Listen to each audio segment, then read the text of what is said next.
before. But in any case, we'll be hearing all of that coming from Core. In fact, that individual is seated there in the room on your screen. That is SpaceX Mission Control in Hawthorne, California. That room is located just over our shoulders, and that is where Dragon operators are standing by on console, monitoring the progress of Dragon as it continues its way home. It's been, at the point of splashdown, it'll be about 17 hours since Dragon undocked from the International Space Station. The team there in mission control, there are multiple teams, in fact, and they cycle through shifts to ensure that everybody gets the required rest and sleep periods, just like the astronauts on board. And that crew operations and resource engineer is seated there in the room, and that, like Sandra said, is the primary voice that we will be hearing communicate from the SpaceX team to the crew on board. That's right. And so it looks like we're about 3 minutes or so from the claw separation portion of today's flight. The claw is a portion on the spacecraft that holds the trunk to Dragon. Following claw separation, we're going to jettison or remove that trunk because it's no longer needed. The trunk has solar arrays on it that provides power to the Dragon spacecraft. But now that we're beginning the reentry process, we need to go ahead and jettison that trunk and able to expose the heat shield, which is really going to do the heavy lifting as Crew 9 re-enters the Earth's atmosphere. They come in at 17,500 miles per hour, so they really need to ensure that that heat shield absorbs that heat, and there's... Deorbit sequence start.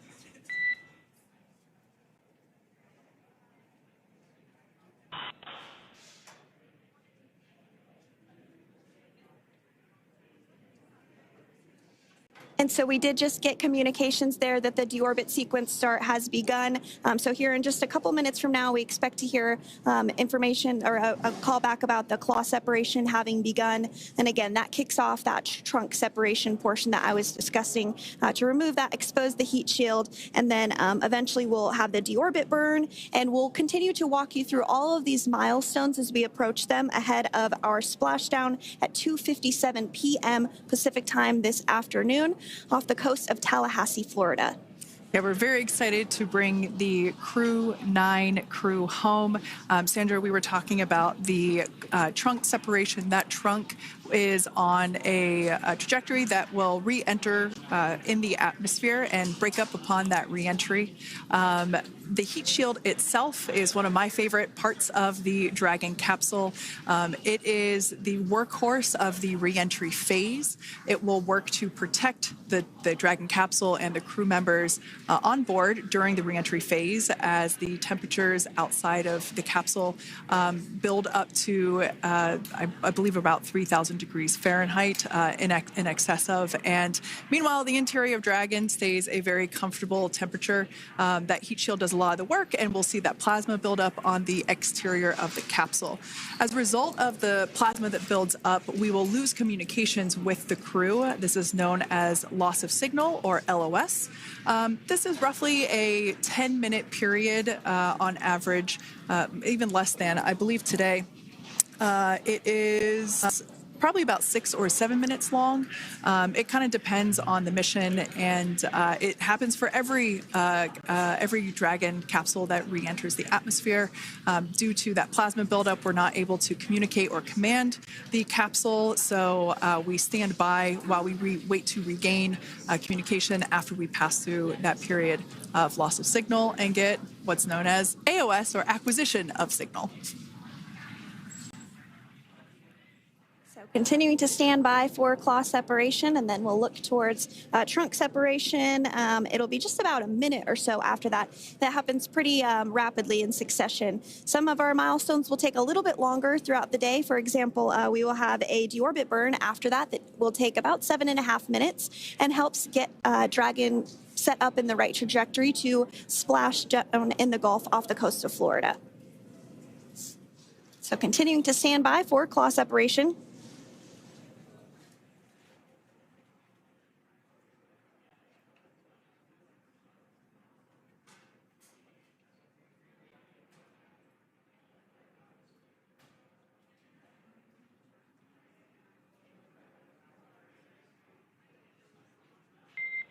Nominal trunk jettison. All right. Great news there. That trunk has been jettisoned from the Dragon capsule.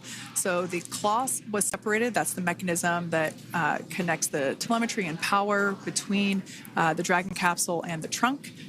In order to expose the heat shield underneath Dragon, we had to jettison that trunk. And so we just got confirmation that that has happened. So that is great news. Basically means that telemetry is looking good and that the nitrox system is primed for cabin and suit cooling, and the heat shield, like I said, is now exposed and ready for atmospheric reentry. The trunk served its purpose by gathering energy from the sun through its solar cells and converting that to battery power. Since we separated the trunk, we can't generate any more new power, but we really don't need to since we're coming home and Dragon has enough battery power already stored. Now, up next, the final steps that Dragon will perform prior to reentry: the slew, or the maneuver to deorbit burn attitude, and then the deorbit burn itself. This deorbit burn is the last time that the forward Dracos, which are the 4 thrusters located on top of the spacecraft under the nose cone, it's the last time that they will ignite. The deorbit burn will place Dragon on a precise trajectory to return to the splashdown zone off the coast of Florida, off the coast of Tallahassee, Florida, and that will last about 7.5 minutes once it starts. And so deorbit burn is targeted for 2:11 p.m. Central Time, so about 2 minutes from now. As we mentioned, it's going to last about 7.5 minutes, again, helping to get Dragon into the precise trajectory to ensure that splashdown occurs in the area that was calculated and where the recovery team is already in place, ready to support splashdown operations today.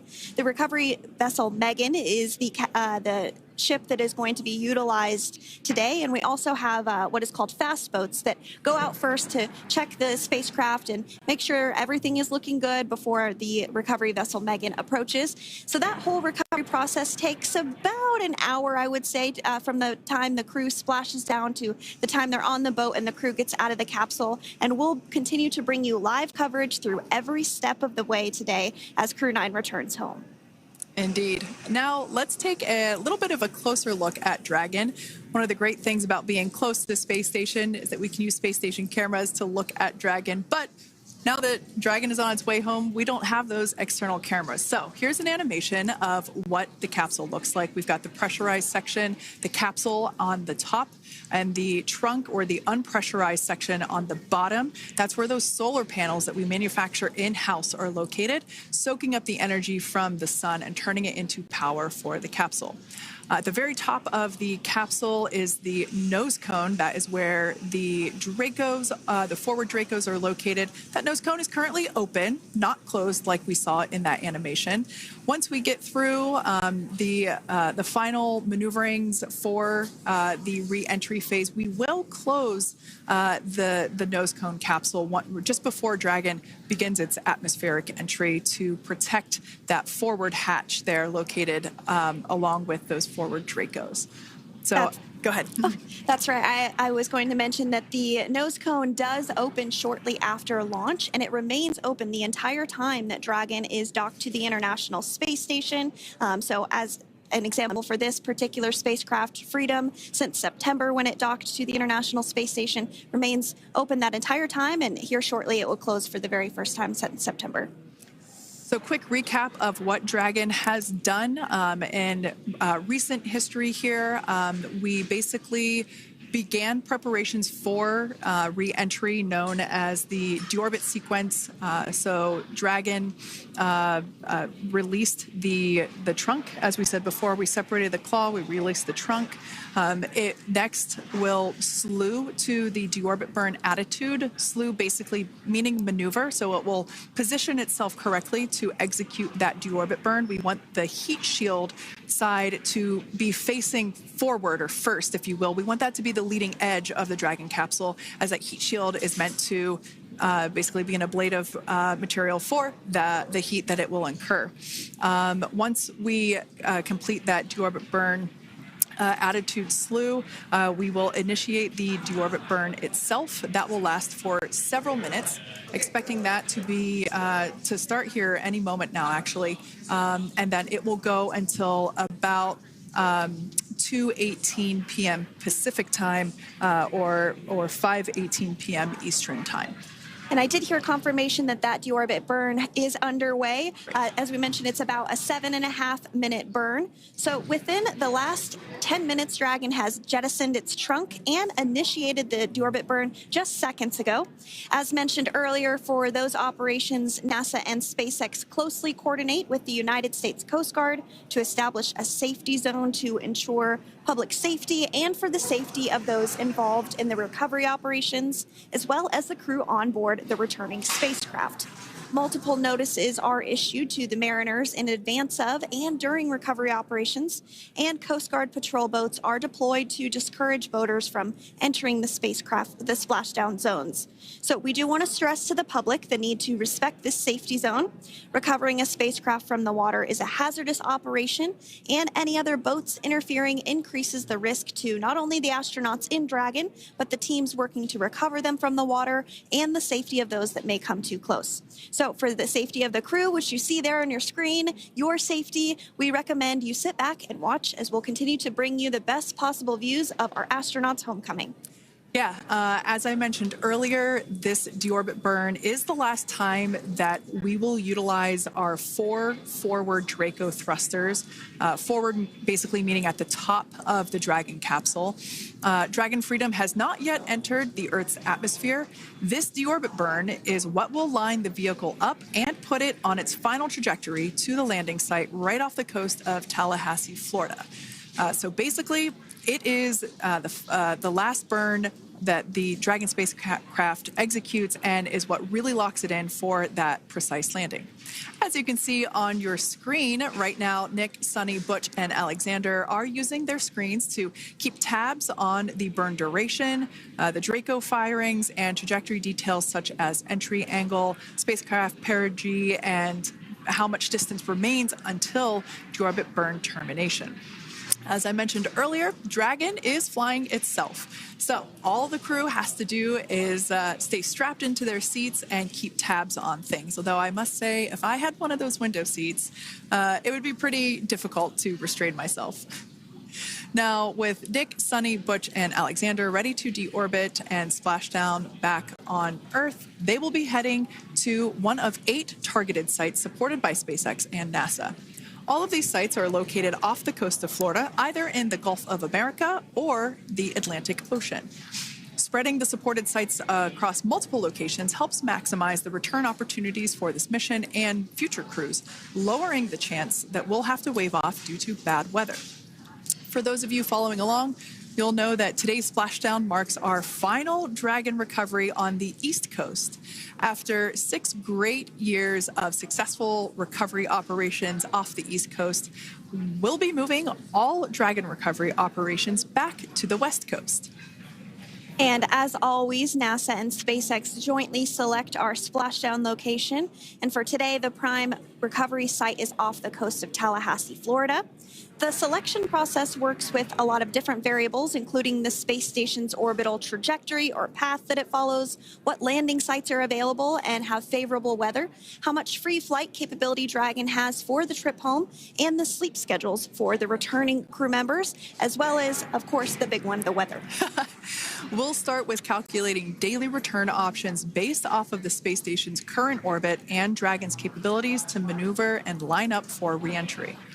The time from undock to landing at the primary site can vary from less than 6 hours to more than 39. Getting home the quickest comes with some obvious benefits, but we always have to make sure the crew is properly rested for dynamic operations, preventing us from scheduling 20-plus hour days for them, of course. Trajectory and ballistic experts provide the daily opportunities that would line up Dragon with the 7 landing zones and split them into what we call ascending and descending opportunities. Dragon uses its Draco thrusters after leaving station to execute a series of altitude lowering maneuvers and to line up with the selected primary site. It can also change to different alternative sites while in a free flight if sudden weather moves in that we may need to avoid. So as we mentioned, weather is something we're constantly looking at, making the final call to proceed about 2.5 hours before the crew undocks. So for the Crew 9 return, we looked at a number of weather items. Some of the obvious ones are no rain or a chance of lightning in the recovery zone, both for the safety of the crew inside Dragon and the recovery teams in the water. And we're also looking for wind speeds to be less than 15 feet per second or about 10 miles per hour, and relatively calm seas so that we can safely execute recovery operations, which includes landing a helicopter on the recovery ship to fly Nick, Sunny, Butch, and Alexander back to Florida. Once Dragon began flying today, we had a number of additional checkpoints to either proceed towards the primary site, head to the alternate, or select a new zone based on real-time weather data. These checks happened all the way up until we were in the final hours before the deorbit burn, which has just about a minute or so left in it. And this is the last burn in the trip home that commits Dragon to re-entering the Earth's atmosphere. Now, we are currently waiting to conclude the deorbit burn. We've got less than a minute until that finishes. We will expect to hear a call out for nominal burn, which will confirm completion of that deorbit burn for Dragon Freedom. We can see images there from the touchscreen display panels that the crew utilizes in flight. We can see the visualization of exactly which one of the four forward Draco thrusters are firing. That's why you have kind of like a strobe effect there.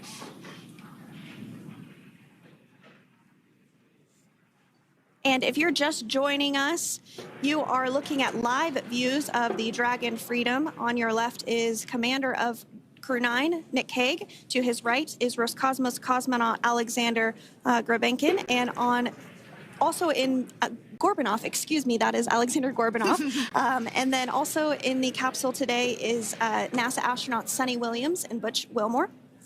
We are awaiting confirmation that their deorbit burn is complete, which is the last burn that's going to help set them up on a trajectory to splash down off the coast of Florida. Deorbit burn complete.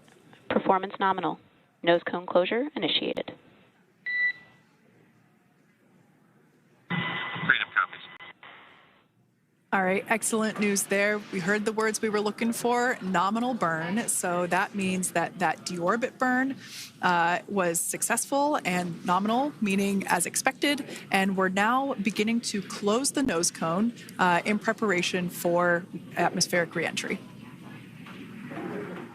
So in the background, Dragon is currently inhibiting those forward bulkhead Draco thrusters that we just used to complete the deorbit burn, ensuring it's safe to latch the nose cone shut for reentry. Also, the vehicle has initiated the nitrox suit purge, which will help keep Nick, Sunny, Butch, and Alexander cool and comfortable during reentry, which is coming up in about 20 minutes from now.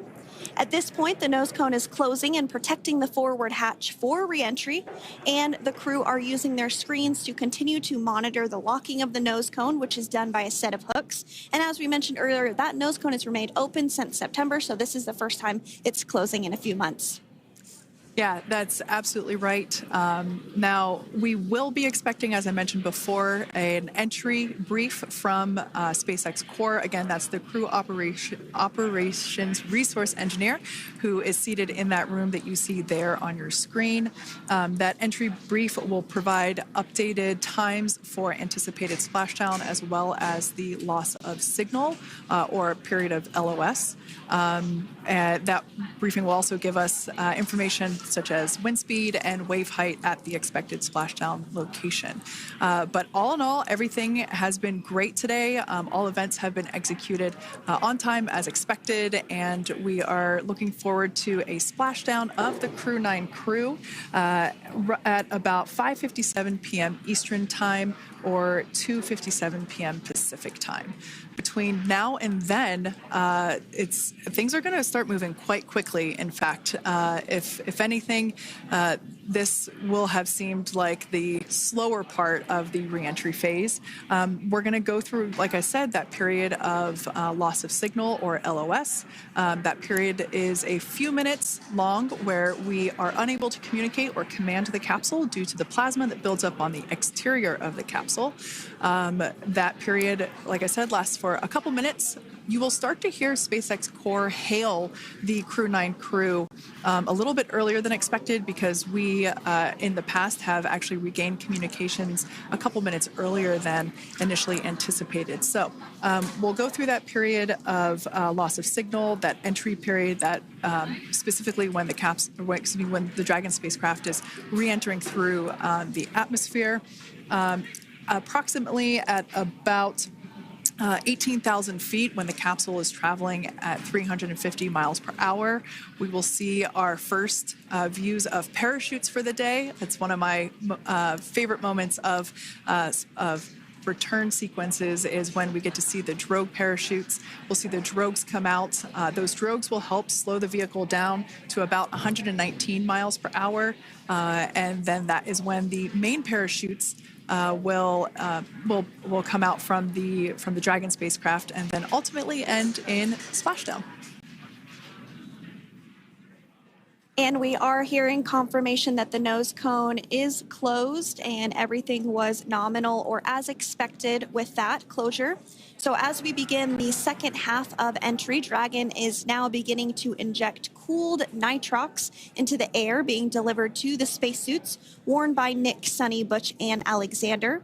Again, this is what will allow the crew to remain comfortable while external temperatures reach 3,500 degrees Fahrenheit as they re-enter the Earth's atmosphere. So the heat shield is pointing forward, leading Dragon to the landing site. Yeah. Now, speaking of the heat shield, Dragon's primary heat shield is comprised of PICA 3.0, which stands for Phenolic Impregnated Carbon Ablator. The first-gen PICA was initially developed by NASA for studying and sampling comets within our solar system. SpaceX partnered with NASA to develop Pika-X, which was the second-generation product used on all Dragon 1 cargo resupply service missions that resupplied the International Space Station on 20 missions. Pika 3.0 was developed specifically for use on Dragon 2 crew and cargo, with enhanced structural and thermal capabilities that allowed the heat shield to be even more effective in the way that it utilized the ability to make that heat ablevate as it goes through the Earth's atmosphere.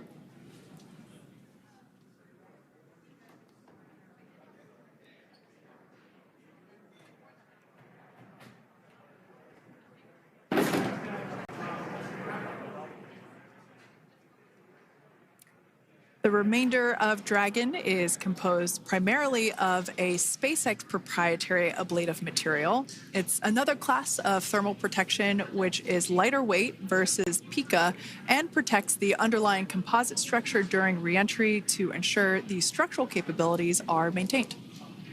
While Dragon will experience temperatures well over 3,000 degrees during peak reentry conditions, the characteristics of the thermal protection system, coupled with the environmental control and life support system in the pressurized interior, will ensure that Nick, Sunny, Butch, and Alexander stay cool and comfortable during all phases of reentry through splashdown.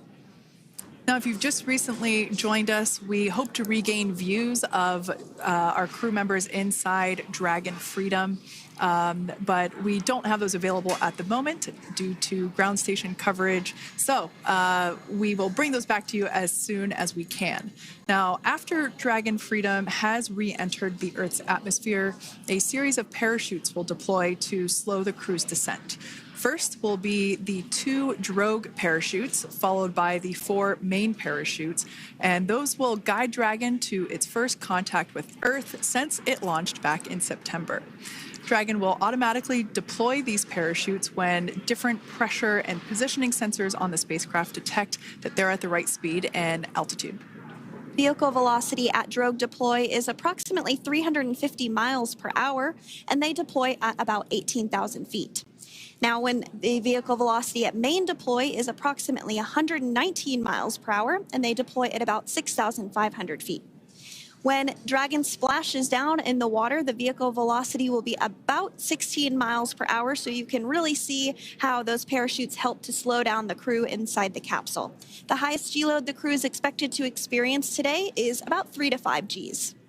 Yeah, when you think about really fun roller coasters, they're about in that range. So I'm sure that our crew on board will be well equipped to experience those Gs. It's nothing for them. They go through much more intense training. And so we are continuing to make our way through a number of milestones today. We did have trunk separation. Freedom, SpaceX. Nose cone is secure for entry. Freedom copies.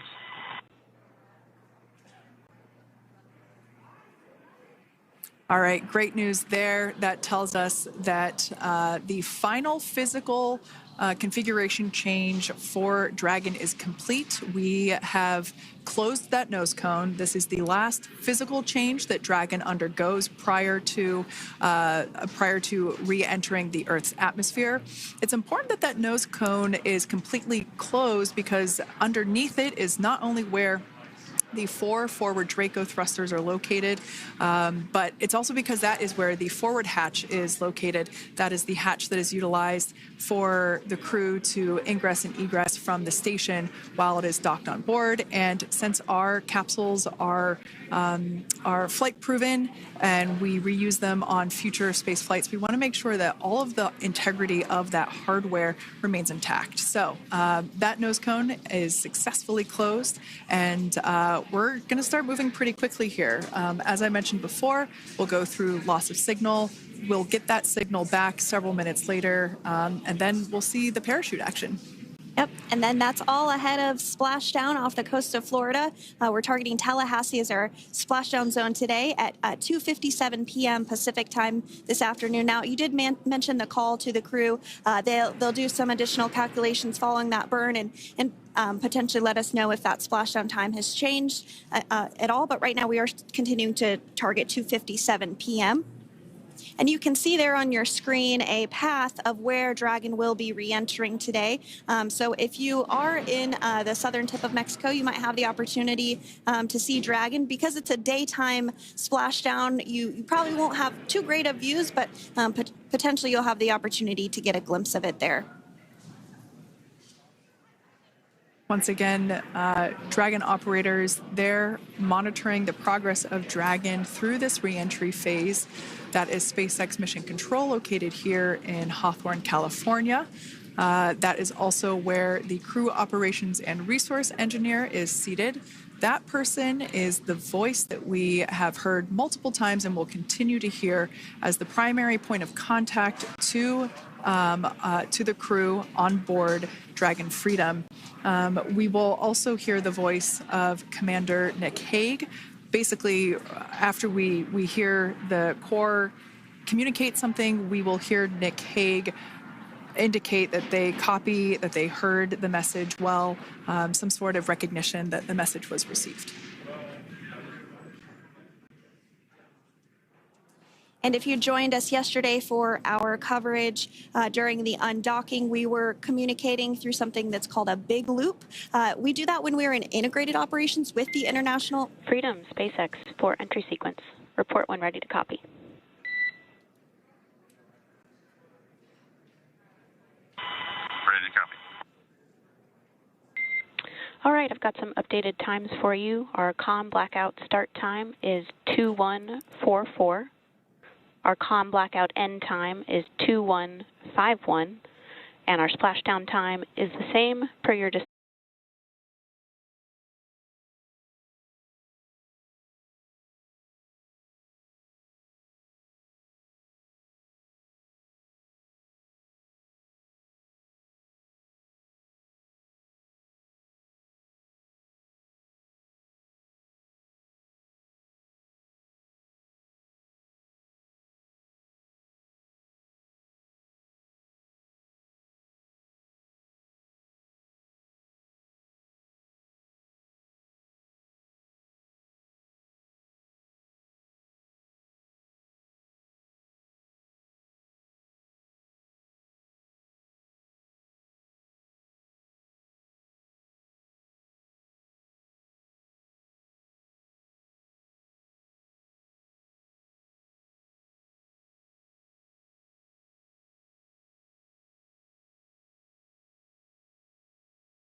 That's a good readback. And with that, please report when tablets are secured behind the elastic bands, restraints are tight, and visors are down.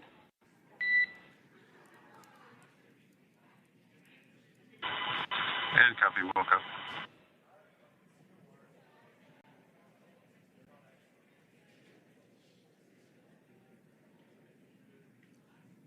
And with that communication from the Corps or Crew Operations Resource Engineer here in Hawthorne to Commander Nick Hague of Crew Dragon Freedom, we did hear that the loss of signal period is still at 2:44 p.m. Pacific, but we had a 1-minute adjustment to the acquisition of signal. That's going to now be at 2:51 p.m. Pacific time. However, our splashdown time remains the same at 2:57 p.m. Pacific time this afternoon off the coast of Tallahassee, Florida.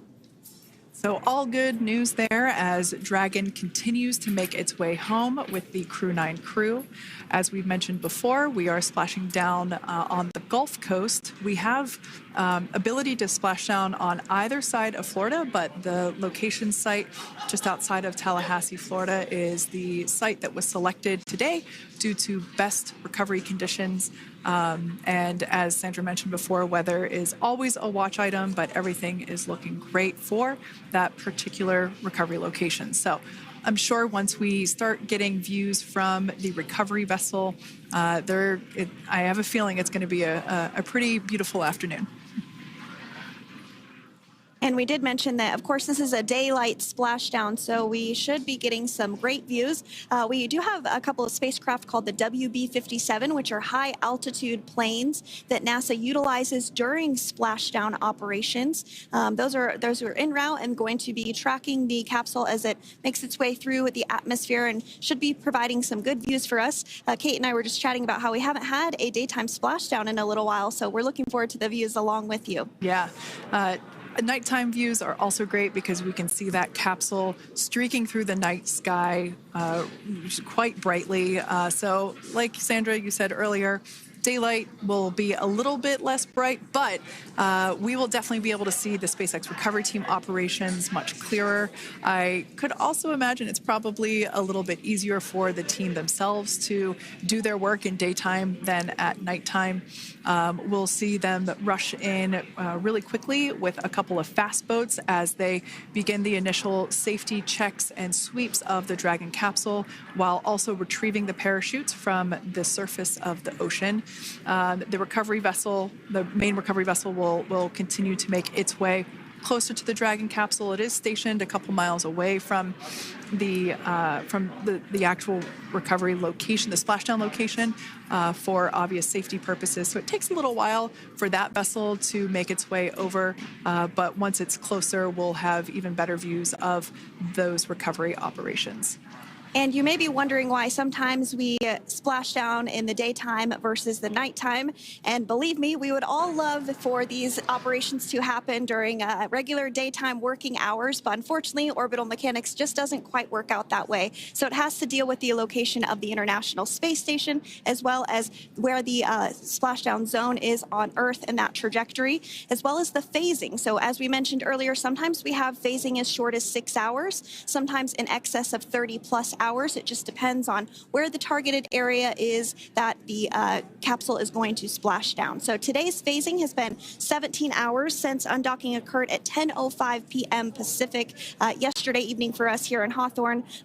Early wee hours for folks on the East Coast and other areas of the United States.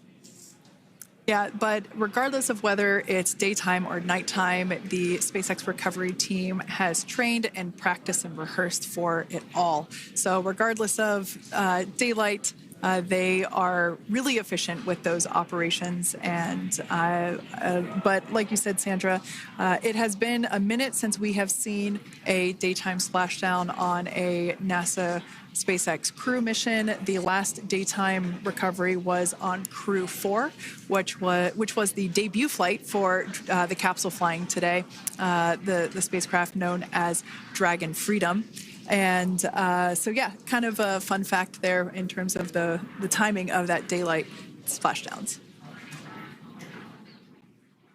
Once again, standing by for more communication with the crew. The next event that we have coming up is the start of that period known as loss of signal. That is the period still expected at 2:44 p.m. Pacific time. This lasts for several minutes while the capsule is making its way through the Earth's atmosphere, the heat shield located at the bottom of the capsule, really doing all the work at that point in time in terms of using the atmosphere to slow the capsule down from its orbital speeds of 17,500 miles per hour. Our tablets are secure, restraints are tightened, visors down. We are configured for entry. Freedom, I copied. Tablets are secured, restraints are tight, and visors down.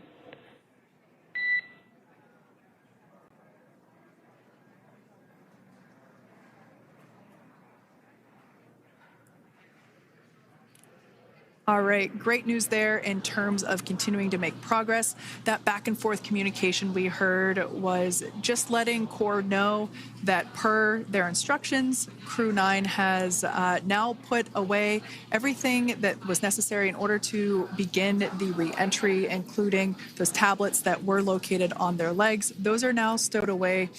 They've tightened that safety harness that we see there, and the visors are now down. So with all that being said, let's take a minute to meet our returning crew. U.S. Space Force Colonel Nick Hague is your Crew 9 commander. He was selected by NASA as an astronaut in 2013. This was his second spaceflight to the International Space Station and third launch overall. He spent 171 days in space with Crew 9 and has a career total of 374 days in space. During his mission, he completed a spacewalk with astronaut Suni Williams. That was his fourth spacewalk, earning him a career total of 25 hours, 56 minutes of spacewalking time. Before Crew 9, Hague previously served as a crew member of Expedition 59 and 60 back in 2019. He flew with Alexei Ovchinin and NASA's Christina Cook. So this is his second time sharing the space station with Ovchinin.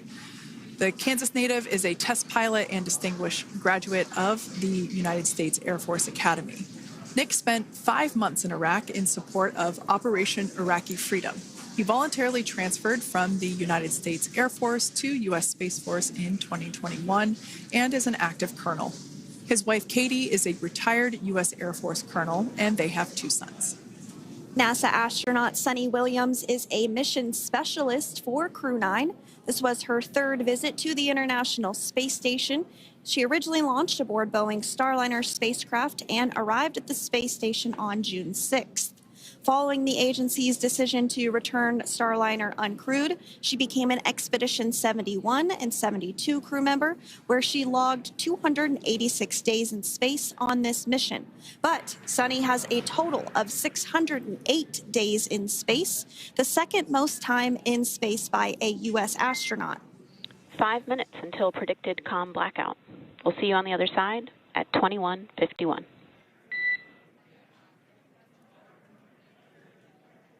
21:51. Talk to you soon. And with that call out from the crew operations resource engineer to Commander Nick Hague, letting them know that everything is looking good ahead of the loss of signal period. We will see the crew on the other side of the loss of signal period at 2:51 p.m. Pacific time this afternoon. Continuing on about Suni Williams, who has a total of 608 days in space, the second most time in space by a U.S. astronaut. Former NASA astronaut Peggy Whitson actually ranks first for the U.S. with 675 days in space. Suni conducted 2 spacewalks and has completed 9 over the course of her career for a total of 62 hours, 6 minutes of spacewalking time. She ranks 4th on the list of cumulative time spacewalking by a female astronaut, and she has flown on 4 different spacecraft types, including the Space Shuttle, Soyuz, Starliner, and now Dragon. Previously, she served on Expedition 14 and 15 in 2006 and 2007, and again with Expedition 32 and 33 in 2012. She's a retired U.S. Navy captain and is a proud graduate of the U.S. Naval Academy and was the first astronaut to run a marathon in space. Pretty awesome stuff. Now, NASA astronaut Butch Wilmore is also serving as a mission specialist today. This is his third space flight and, just like Sunny, logged 286 days in space. He conducted one spacewalk and completed 5 over the course of his career, earning him a total spacewalking time of 21 hours and 2 minutes. He's flown on 4 different spacecraft types throughout his career: the Space Shuttle, Soyuz, Starliner, and now Dragon. Previously, the Mount Juliet, Tennessee native served on STS-129 in 2009 and Expedition 41 and 42 from 2014 to 2015. Wilmore is also a retired captain in the U.S. Navy. Next up is Alexander Gorbanov, who is the third mission specialist serving on today's mission. Crew 9 was his first space flight to the space station, earning him a total of 171 days in space over the course of his career. Gorbanov, along with Nick Hague, saw the arrival of 4 visiting vehicles and saw the departure of 4 as well. The duo orbited the Earth more than 2,700 times since September. Before his cosmonaut selection in 2018, Gorbanov worked as an engineer for a rocket space corporation and helped support cargo spacecraft launches from the Baikonur Cosmodrome in Kazakhstan.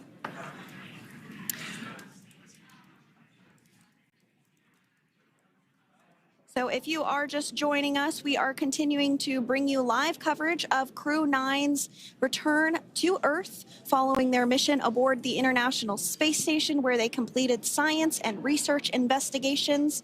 We are targeting splashdown off the coast of Florida at 2:57 p.m. Pacific time. The next major milestone that we'll look ahead towards is what we call loss of signal, or LOS, when we won't have communications with the crew because they will be re-entering the Earth's atmosphere. And during this process, there is plasma that builds up around that heat shield, so we are not able to communicate with the crew, but we are anticipating to regain communications with the crew at a short time from now at 2:51 p.m. Pacific time today. As we said before, everything continues to look good for the return of the Crew 9 team. We are about to go into that period of loss of signal. Once we get views of the crew inside the capsule, once again, we will be sure to bring those to you. But that period of time is when plasma is building up on the exterior of the capsule, generating heat in excess of 3,500 degrees Fahrenheit. So we are unable to communicate or command the spacecraft at that time. And that includes, unfortunately, video feeds as well. So as soon as we get the views back inside Dragon, we will bring those to you. But until then, we are going to stand by and continue to monitor the progress of Dragon. Like Sandra just said, we are anticipating the blackout period to begin at 2:51 p.m. Pacific time, 5:51 p.m. Eastern time. This will last for several minutes. It's not super exact, even though we are predicting acquisition of signal, or AOS, to come back at 5:51 p.m. Eastern time. In the past, we have regained communication sometimes a little bit earlier than that, so we'll probably start to hear Core begin to hail Crew Dragon a minute or two prior to that anticipated acquisition of signal. But right now, Nick, Sunny, Butch, and Alexander are seated in their seats inside Dragon Freedom. Their visors are down, and they have put away or stored the tablets they had located on their upper leg to monitor Dragon's progress. Now they will be utilizing the touchscreen displays, where the current operation and future operations will be displayed as they are able to monitor Dragon's progress continually. As I said before, Dragon is autonomous, meaning it is flying itself. So the crew stands by and monitors, and those touchscreen displays are what will be allowing them to do so and prepare for events such as such as parachute deploy. And while on board the International Space Station, Nick, Sunny, Butch, and Alexander contributed to over 900 hours of science and research investigations, which is really the key purpose of the International Space Station. Now, the International Space Station is celebrating a major milestone this year where they will be celebrating 25 years of continuous human presence in November. So if you're younger than 25 years, you've never known a day where there hasn't been a human living and working aboard the International Space Station, contributing to key science and research investigations that impact our lives here on Earth. There's research being done on Parkinson's, on osteoporosis, on cancer research, and a variety of other studies. Additionally, the microgravity laboratory provides a jumping off point for us as we venture back to the moon and onto Mars through longer duration space flights. One such example that the crew worked on during this mission was an alternative exercise device. In microgravity, the crew has to exercise for about 2 hours a day because they're not having the effects of gravity on their body. So to prevent bone and muscle loss, we counteract that with 2 hours of exercise per day. On board the International Space Station, they have 3 ways in which they can exercise. They have a bike, they have a treadmill, and they have a similar to a weightlifting machine that counteracts the microgravity environment. But a particular experiment that this crew tested out was a combination of all 3 of those in one smaller device. And this is really critical as we continue on to the moon, Mars, and beyond, because space is really important in spacecraft. So if we have something smaller that the crew might be able to utilize, that can potentially help us venture out even further into the solar system. So science is really the name of the game when it comes to the International Space Station. Some of the other science highlights that took place during this increment that are particularly interesting to me was we had the first wooden satellite that was deployed. This is a study to see if other materials might be more resourceful or renewable in space. So I'm really excited to see the results of that one as well. Additionally, we had a couple of spacewalks that took place to not only provide maintenance to the International Space Station, but also where we swabbed the outside of the space station near vents to see if any microbes that we all have microbes on us, to see if any of those could survive in the harsh environment of space, which again is very important for us to know and understand as we continue to the moon, Mars, and beyond. Very exciting stuff. Now, at this point, we have now entered the communications blackout period for the Dragon spacecraft. This lasts approximately 7 minutes due to plasma formation around the spacecraft itself. During this time, no vehicle telemetry is received by mission control or the recovery team, and no external commanding of the vehicle or voice communication is possible. But as a reminder, Dragon is designed to fly itself. During re-entry, the vehicle will be slowing down from orbital velocity, which is approximately 17,500 miles per hour. The top temperature that Dragon will experience upon re-entry is 3,500 degrees Fahrenheit. This blackout period, as I said before, we expect it to last about 7 minutes today, concluding at 5:51 p.m. Eastern Time or 2:51 p.m. Pacific Time. We right there have our first view of Dragon Freedom coming home to Earth. And that view is from the WB-57, which is one of NASA's high-altitude planes that is tracking. Now, because of the way that this camera is configured, it does look like it is dark, but it is indeed daytime, and you're beginning to see that plasma trail as Dragon re-enters the Earth's atmosphere. All of that is expected. We are anticipating an acquisition of signal around 2:51 p.m. Pacific Time, so just minutes from now, and you may hear the core begin to hail out or call Dragon for communications and see if we can potentially get communications with them a little bit earlier. Following this, we'll have 2 events in rapid succession. We'll have the drogue parachutes deploy at 2:53 p.m. Pacific, followed by the mains just 1 minute later at 2:54 p.m. Pacific Time, ahead of a splashdown at 2:57 p.m. Pacific Time off the coast of Tallahassee, Florida.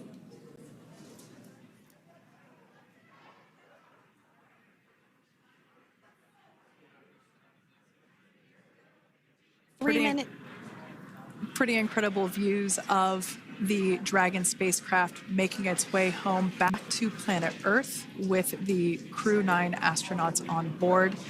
Once again, this view is coming from the WB-57 plane. That heat shield we can see doing magnificent work as it works to Freedom, SpaceX, Comcheck.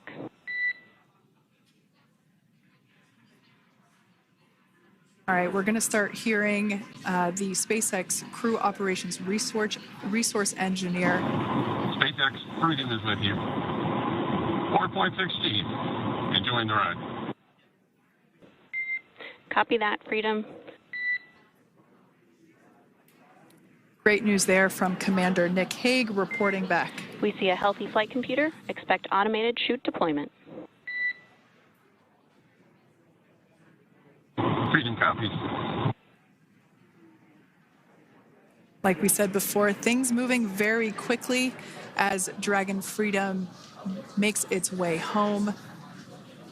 Next event coming up will be deployment of the drogue parachutes. This occurs around 18,000 feet. GPS has converged. Expect nominal altitude for drogue chute deployment.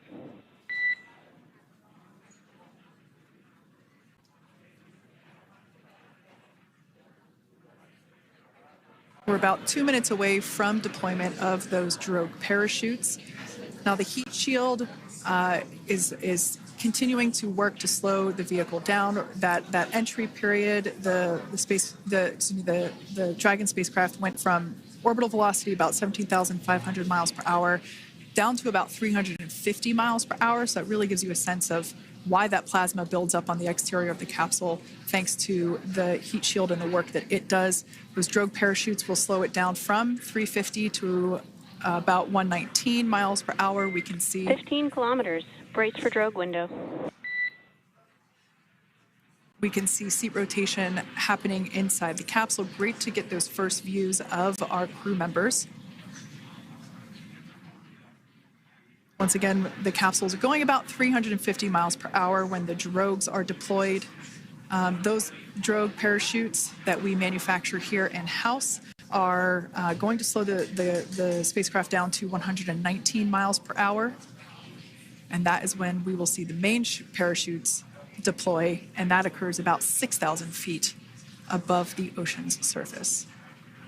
And we are expecting drogue deployment at 2:53 p.m. Pacific, so we should see it any second now. And there you are getting a great view of Crew 9 inside Dragon Freedom as it returns back to Earth. We are awaiting the drogue deploys. This view coming from the WB-57 high altitude plane.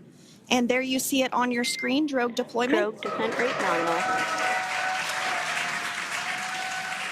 You can hear the crowd here. Visual on 2 healthy drogues.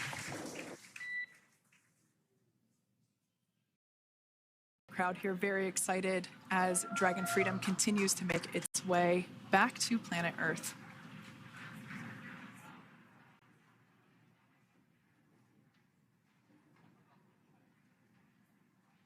Next up, we'll stand by for the main deployment of the parachutes. The mains are quite a bit larger. You'll be able to notice the difference on your screen once they deploy, and they continue to ensure that the Dragon spacecraft slows down even further. As we mentioned, Freedom will be traveling 16 miles per hour when it splashes down off the coast of Tallahassee, Florida, here at 2:57 p.m. Pacific time this afternoon. And there we go. We have visual on 4 healthy mains. That view was from inside. Freedom copy. That view was from inside one of the buckets where the parachutes are located. So we see a great view there of the reefing on those parachutes. And as those main parachutes begin to inflate fully, 4 beautiful, healthy mains. Now awaiting visuals of splashdown. Thanks, Freedom. 1,000. We'll start to hear Commander Nick Hague. Copy 1,000. As we heard right there, Commander Nick Hague will be calling out the altitude of the Dragon capsule from here on out. Landing in water is simpler and provides more margin against unlikely parachute issues. You can see those parachutes continuing to slow the Dragon capsule down. And if you're just joining us, You're looking at 800 meters. a live view of Crew 9, just minutes away from splashing down off the coast of Tallahassee, Florida. Splashdown 2 minutes from now at 2:57 p.m. Pacific. We do have 4 healthy mains really doing the job there. Just breathtaking views of a calm, glass-like ocean off the coast of Tallahassee, Florida. Crew 9 just minutes away from splashing down. This is really such an incredible shot. That Copy, was 600. That was a live view from our recovery vessel, Megan, which is stationed a couple miles away from the splashdown site. We can see the crew there using their restraints as resting places for their arms. They were just in space moments ago, so their arms were able to float freely. 400 meters. This is a gorgeous bluebird day here that we have for the splashdown of Crew 9. It's incredible to think that the Dragon capsule just minutes ago was going over 17,000 miles per hour and now gently coasting to a soft splashdown. 200. Copy, 200 meters. Brace for splashdown.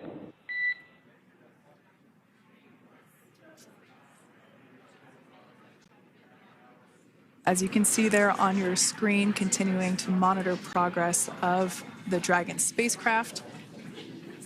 And we're going to stand by for splashdown located in the Gulf of America off the coast of Tallahassee, Florida.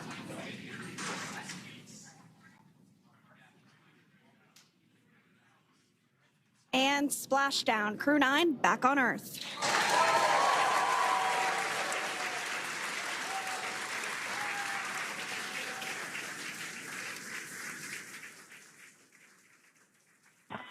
And SpaceX Freedom, splashdown. Good main release. Copy, splashdown. We see main chutes cut. Nick, Alex, Butch, Sunny, on behalf of SpaceX, welcome home.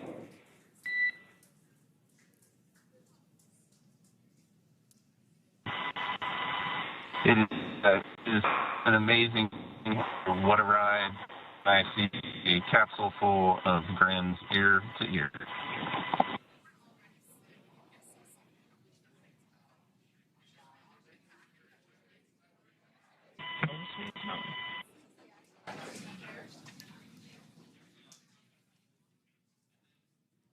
And as you can see on your screen, we have visual confirmation of splashdown. Dragon Freedom has returned home and NASA astronauts. System safety verifications are in progress. We'll report back when recovery personnel are en route.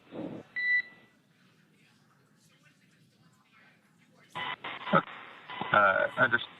And we're in section 2, 4.800 landing response. And looking for your words on if it is necessary.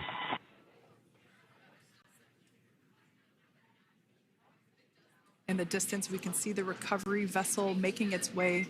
Copy, you're in section 2 for the environmental assessment in 4.800. That is not necessary today.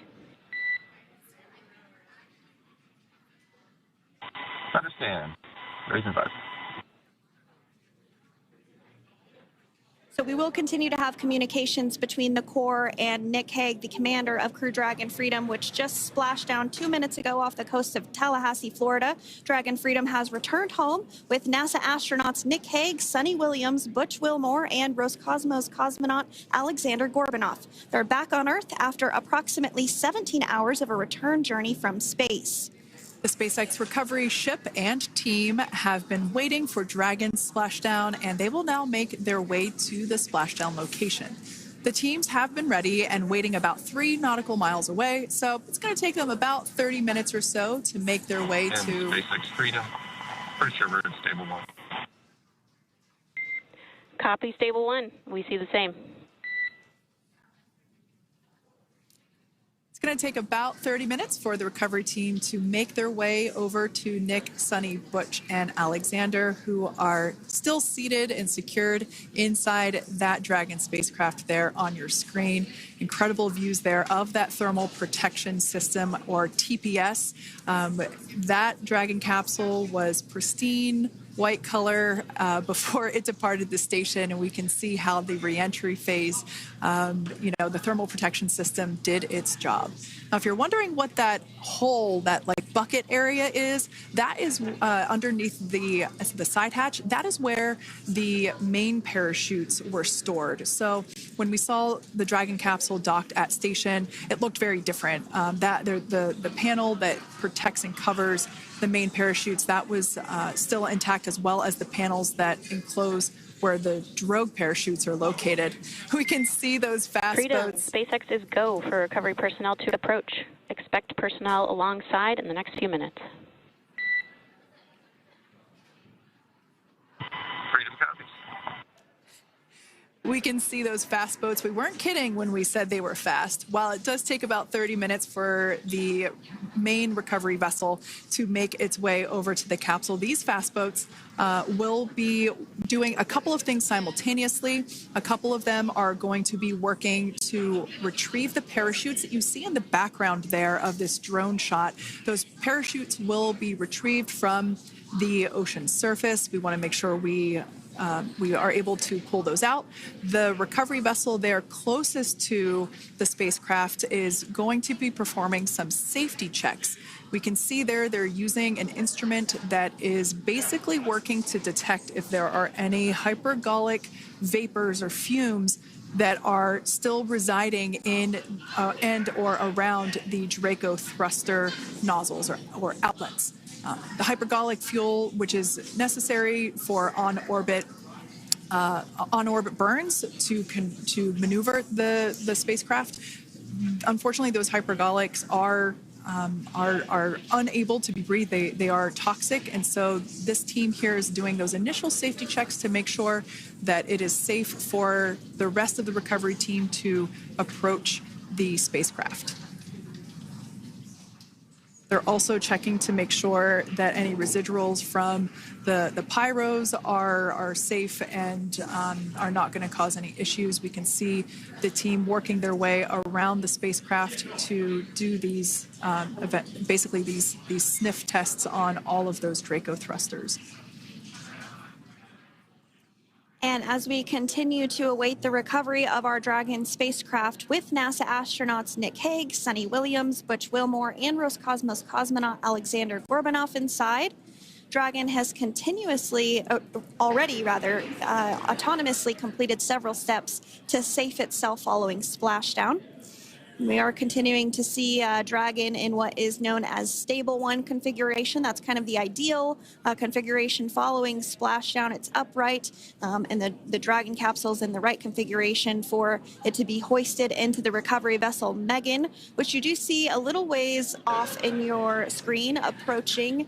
Dragon will continue to remain live on air with you through that recovery process, all the way through the point where the crew is extracted from the Dragon spacecraft. Now, if you are just joining us, the mission has gone smoothly so far. Dragon successfully splashed down off the coast of Tallahassee, Florida at 2:57 p.m. Pacific, 5:57 p.m. Eastern Time this afternoon. Approximately 17 hours prior to splashdown, Dragon autonomously undocked from the International Space Station, completed a series of departure burns, jettisoned its trunk section, and performed its final burn, the deorbit burn. This placed the Dragon spacecraft on a trajectory toward Tallahassee, Florida. Dragon successfully re-entered the Earth's atmosphere, followed by deployment of its parachutes to slow the spacecraft down to a gentle splashdown. We're now going to follow the Freedom. Hypergol sweeps and unfired ordnance checks are nominal. Rigging is in progress. Approximately 25 minutes until capsule lift. Stand by for PMC with SpaceX flight surgeon.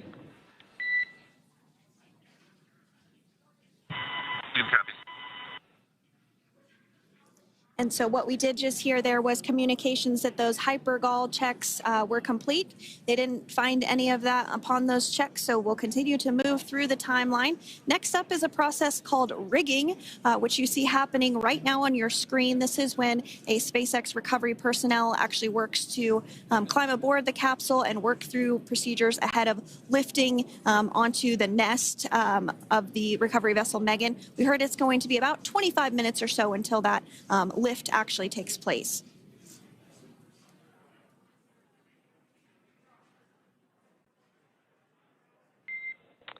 Okay, Freedom, the next call will be from the SpaceX flight surgeon on Dragon to Ground Private.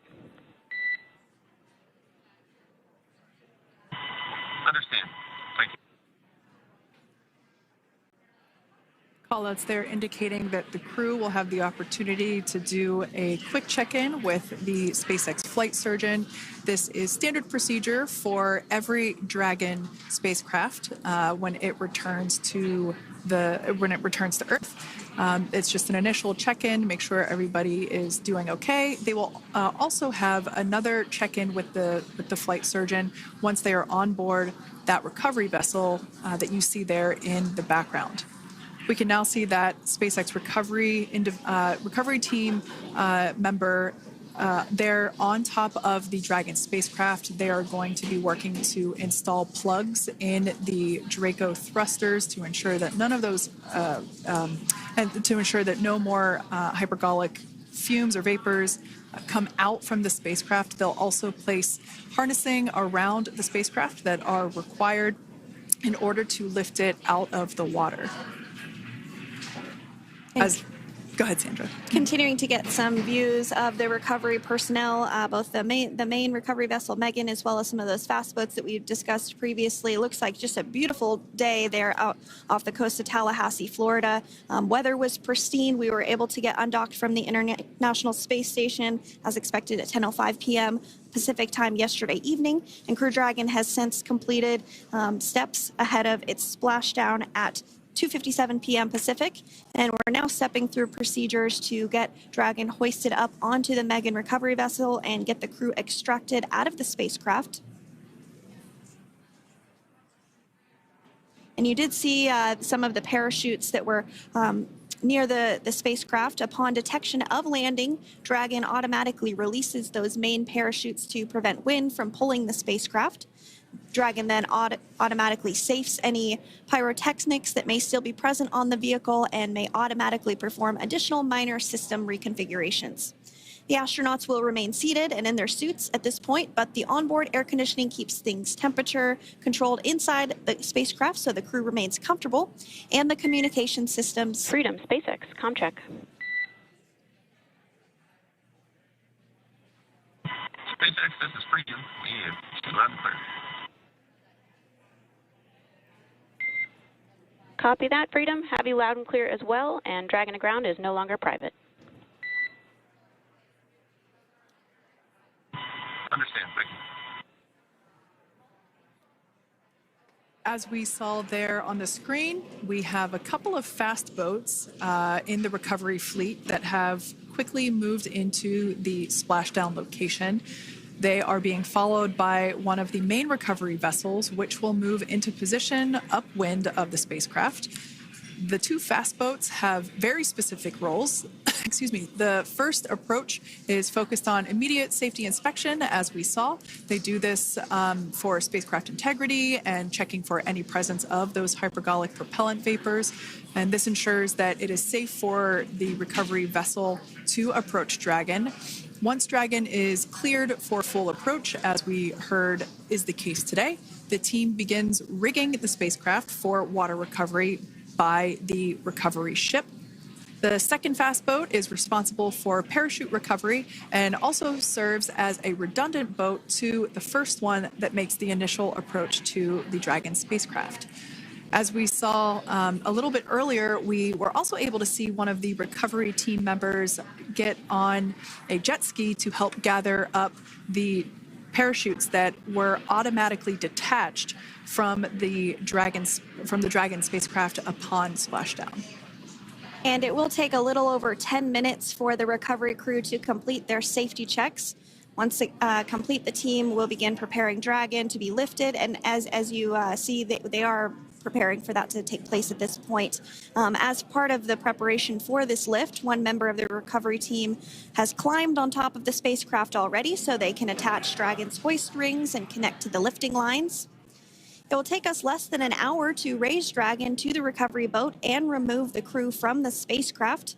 After medical checkouts, the crew will return to land within 4 hours by helicopter. And if no additional medical assistance is needed, the crew will board a waiting NASA plane and depart for Houston.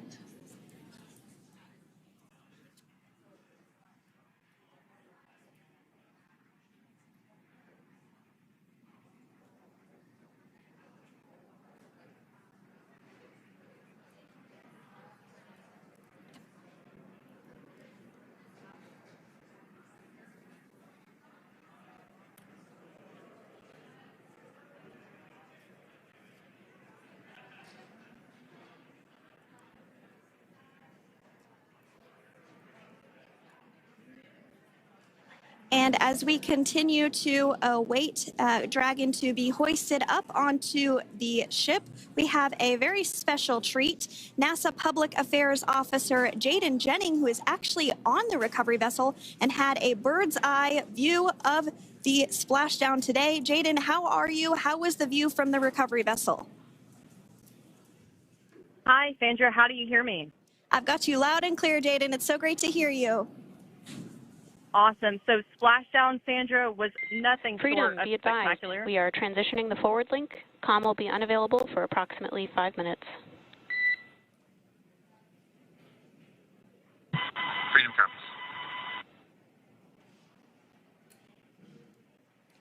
Thanks so much, Jaden. We did just have some communications letting us know that we'll have about a 5-minute period where we won't be able to hear from the crew. So please go ahead, tell us, how was the view from the recovery vessel?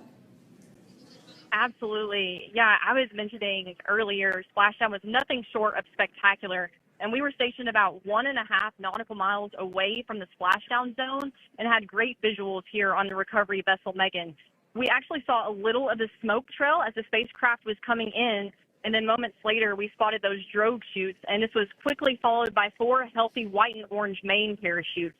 We then tracked Dragon all the way down as it slowly propelled into the ocean. And I think I speak for all of us on the ship when I say a new core memory was made today, and we are looking forward to having Crew 9 on board with us a little later. Jaden, that is amazing. Now, obviously, we are watching it here on camera, and the landing conditions look pretty good, but how was it from your perspective? What is the sea state out there? Absolutely. Absolutely. So we've had optimal conditions for splashdown, and today it is sunny and 63 degrees outside right now with clear skies, light winds, and calm seas. The sea looks absolutely beautiful right now, and light blue with the sun reflecting from it. And Kay, I think the crew's going to like what they feel weather-wise on this picture-perfect day for splashdown off the coast of Tallahassee. Thanks so much, Jaden. It certainly looks like a beautiful day. Can you tell us a little bit about the journey of the recovery forces to get to this point? Sure. So one unique aspect of this recovery was the onboard training on station conducted for Butch and Sunny to ensure they were ready to return on a Dragon spacecraft. That training covered all aspects of their return, including nominal and contingency departures, deorbit burns, splashdown, and post-landing ops, which is what this team is preparing for now.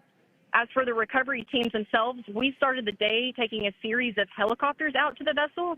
And as standard, the recovery director and crew support teams were on that first helicopter out and took the time to get everything prepared on the ship.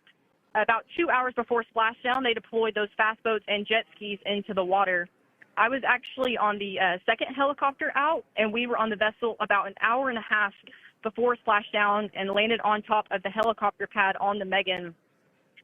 And the teams have been working diligently across their respective disciplines this week, executing what can only be described, in my point of view, as a logistical masterpiece, just ensuring every detail has been in place for Crew 9's return.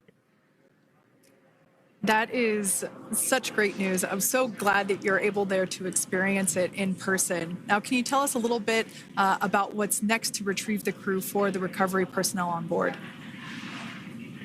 Yeah, Kate. So coming up next, Dragon will be hoisted into the on-deck translation system, or the nest, at the aft end of the ship, and then will be translated pretty quickly towards that egress platform.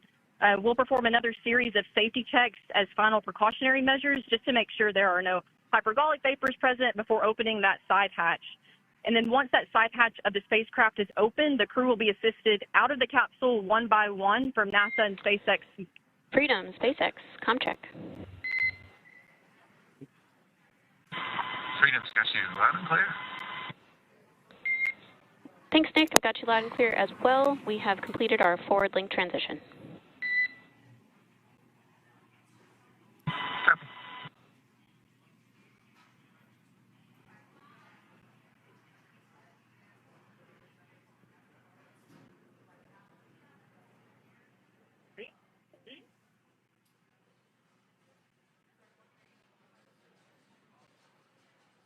And Jaden, if you did just want to go ahead and let us know what is next to retrieve the crew, we are continuing to get some great views on our screen, but I know you have an even better view yourself.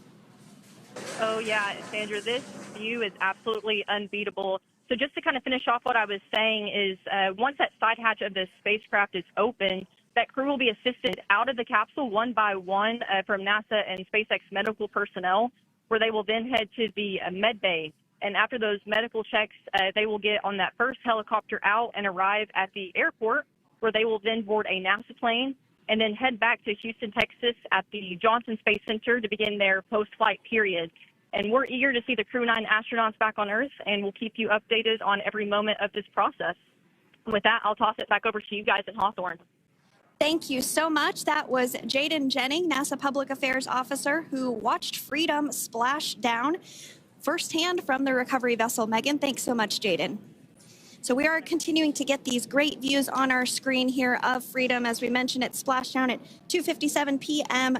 Pacific time off the coast of Tallahassee, Florida. The recovery personnel are continuing to step through procedures to hoist Dragon onto the recovery vessel Megan there, which is now coming into view. You can see just how close Megan is at this point. And that's that helicopter pad that Jaden was just discussing, where the crew will fly off of onto the coast of Florida, and then eventually they'll fly back to Houston. Just underneath that helicopter pad is that translation deck where we will see the nest once it is loaded up with the Dragon spacecraft on board. The nest will be translated to the forward end of the recovery vessel, and that is where our Crew 9 team members will egress from the Dragon spacecraft. Now, here on your screen, we can see dolphins, actually, who want to come and play with Dragon. Now, one of the fast boats there in place, working to assist the recovery team member. It's incredible. I just love these views. We really see them even better in daytime, but just seeing the recovery team work in tandem to step through each step, to step through each operation. Obviously they're getting quick assists from the honorary part of the recovery team, those dolphins in the water there. Now, the recovery team member that is crawling around the Dragon spacecraft.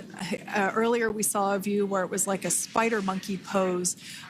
We can see that individual now standing in the bucket where the main parachutes were stored while Dragon was on orbit. Obviously, those main parachutes were utilized for splashdown today. They were deployed and cut from the Dragon capsule, and one of the fast boats one of the other fast boats of the recovery team working to pull those out of the water. Now, the recovery team member that is there working on top of the Dragon capsule. Earlier, we saw that person performing safety checks. Now we can see some harnessing being placed around the capsule. This harnessing is what will be used to lift the Dragon capsule out of the water and onto the recovery vessel. Wow, we got a cute little pod of dolphins. It wasn't just one or two. I mean, that water just looks beautiful. We had ideal splashdown parameters today. Obviously, wave height, ne'er a concern. The weather is beautiful, as Jaden mentioned, in the 60s, sunny. Looking forward to seeing Crew 9 exit the capsule here shortly once they get hoisted onto the recovery vessel Megan. We can see that recovery vessel slowly but surely closing the distance there between, oh, dolphin cam back again. We can see that the Dragon capsule and the recovery vessel, that distance is closing.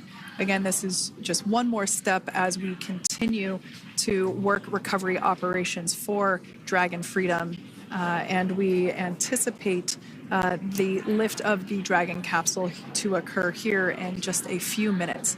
Now, once all of the rigging is on the capsule and it's hooked up to the recovery vessel, we will see the hydraulic arm, which is that kind of like bridge-like structure there at the aft end of the recovery vessel. We'll see that articulate backwards, and that's a good sign that we're getting even closer to pulling the capsule out of the water. It will then move forward, and the capsule will be placed inside of what you can see there is basically a basket. We call it the nest, Dragon nest, where that's where the capsule will be placed in order for it to be translated to the forward end of the vessel and for the astronauts to egress. And before that does take place, we'll have potentially views of the rigger go ahead and jump off of the spacecraft there. That typically occurs when the spacecraft is a little bit closer to the recovery vessel, and we usually get a really good view of that particular operation from one of the onboard cameras from the recovery vessel. That is an operation that I have a lot of respect and admiration for, that individual that does that.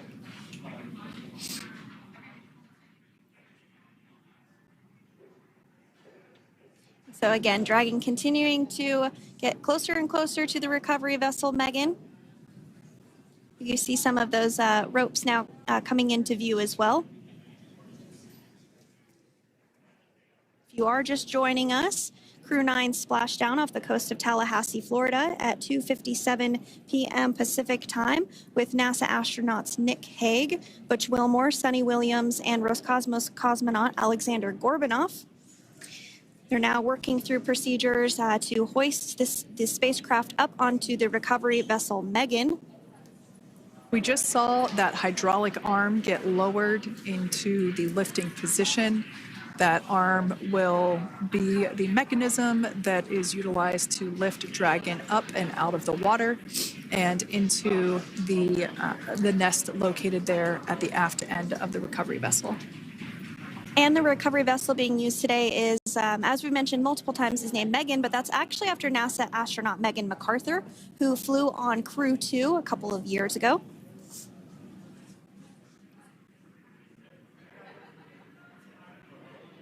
We're getting some views now from actually inside the boat.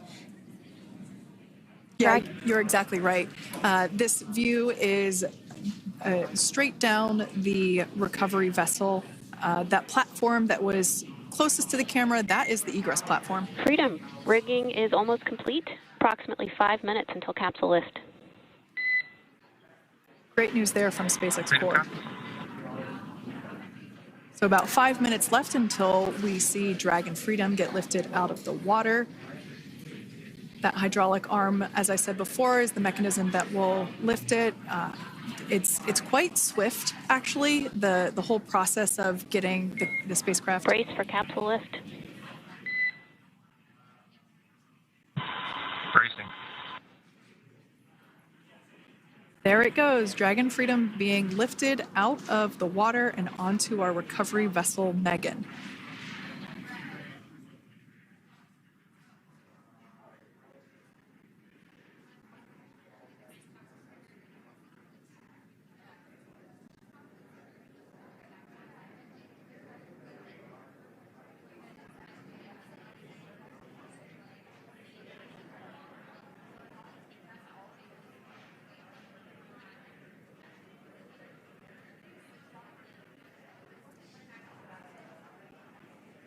So once securely on... Welcome aboard the recovery vessel. Recovery personnel are completing final checks and stand by for translation to the egress platform. Freedom copies. Great news there, letting us know that Dragon Freedom has been successfully recovered from the water's surface. If you've just joined us, we had an on-time splashdown at 5:57 p.m. Eastern Time, and we can now see that the water recovery operations are continuing to progress. The nest where the Dragon spacecraft is located is going to get moved forward. This will happen after one of the recovery crew members does some checks, and we'll also see some hosing. Obviously, the spacecraft splashed down in salt water. Salt water is corrosive, and we want to try and rinse out as much of the salt water as possible to reduce that corrosion on the metallic structures. So we can see some guidance there being provided, really steering the spacecraft properly into the Dragon's nest. And it's been 30 minutes since Dragon splashed down, and as you can see there, the spacecraft is already on board the recovery vessel Megan. Things continuing to move very smoothly today throughout the entire operations from the deorbit burn up until this point as well. And Freedom, it looks like the positioning wasn't quite right, so they are working on repositioning the capsule in the nest now. Okay, copy that. Thanks. And with that, the team is just going to adjust the Dragon spacecraft a bit so that it's in the right position ahead of translating up a little bit closer ahead of the side hatch. So the team is now going to step through the procedures to ensure that that takes place. While Dragon does fly itself autonomously, it clearly is unable to park itself autonomously. We want to make sure that the Dragon capsule is properly seated there in that nest.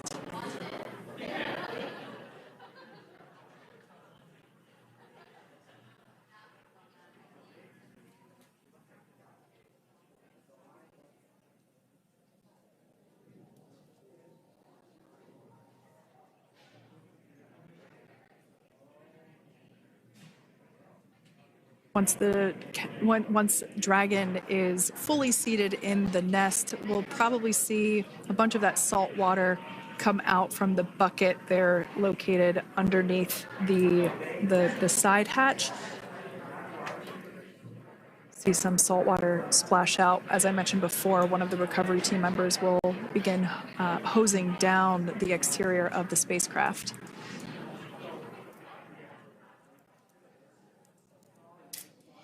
So you are continuing to get some great live views on your screen of Crew 9, which includes NASA astronauts Nick Hague, Sunny Williams, Butch Wilmore, and Roscosmos cosmonaut Alexander Gorbanov, who splashed down off the coast of Tallahassee, Florida, 2:57 p.m. Pacific time this afternoon. Now working to get that spacecraft situated in the nest. Just making some final adjustments and tweaks to ensure that it's nice and secure.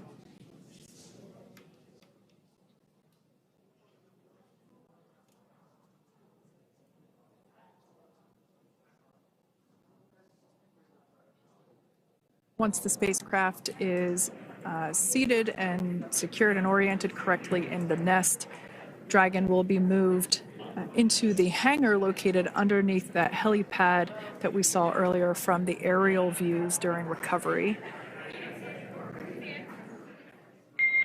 All right, Freedom, looks like you are settled into the nest now. Team is working through hypergol sweeps. Copy all.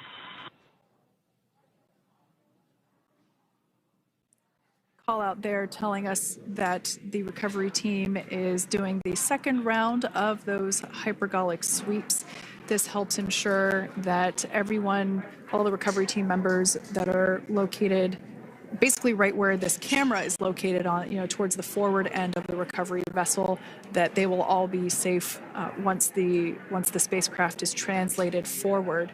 So we're just doing some additional steps to make sure that the hypergolic propellant that is utilized for maneuvering the Dragon capsule while on orbit, making sure that none of those vapors are still present on the exterior of the capsule. That's right. And there are a variety of individuals on board the boat that help with recovery operations. Not only do we have the recovery personnel that you see here, but we also have a doctor that will check out the crew members as standard procedure. As with any spacecraft that is returning from space, we always perform a medical check with the crew. So you will see the crew come out of the capsule and be placed on stretchers, just like with the Soyuz landing and with all of our Dragon splashdowns, that is the nominal procedure.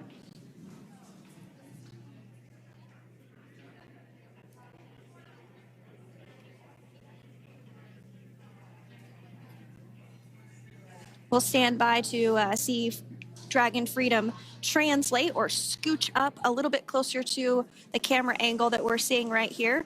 And then teams will step through procedures to get that side hatch opened. You see it right in the dead center of your screen there. It's kind of that rectangular shape. It has not been opened since Crew 9, which include Nick Hague and Alexander Gorbanov, launched back in September from the Kennedy Space Center in Florida. So that will be the very first time that that hatch is opened.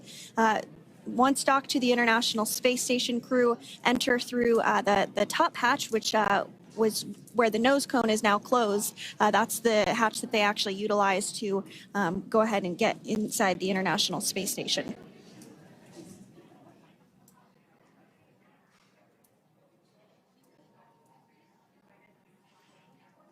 So as we get a little closer to that hatch opening procedure, you might start to see more individuals come into frame for some of that support. The ship has a maximum capacity of a little over 40 people on board, and it takes a variety of different roles, as we've discussed, to support. Also on board is the chief of the astronaut office for NASA, that's Joe Acaba.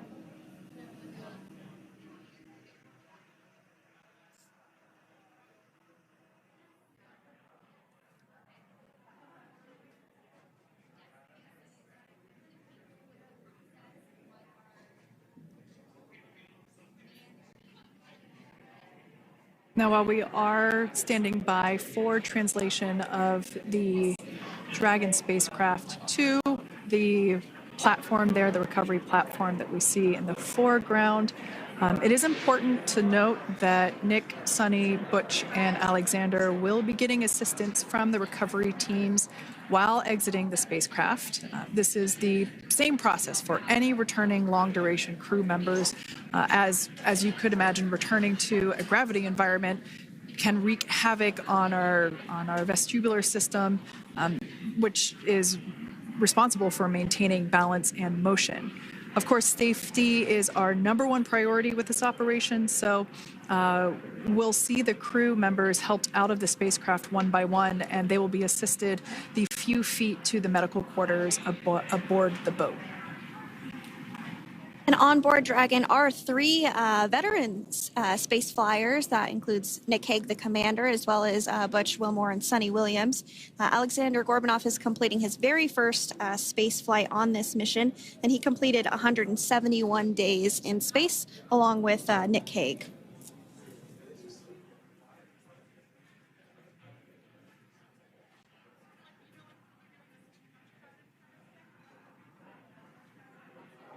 For those of you that have just recently joined us, well, I would encourage you to hit that rewind button and go back a few minutes. It was a beautiful splashdown of Dragon Freedom with the Crew 9 cohort on board.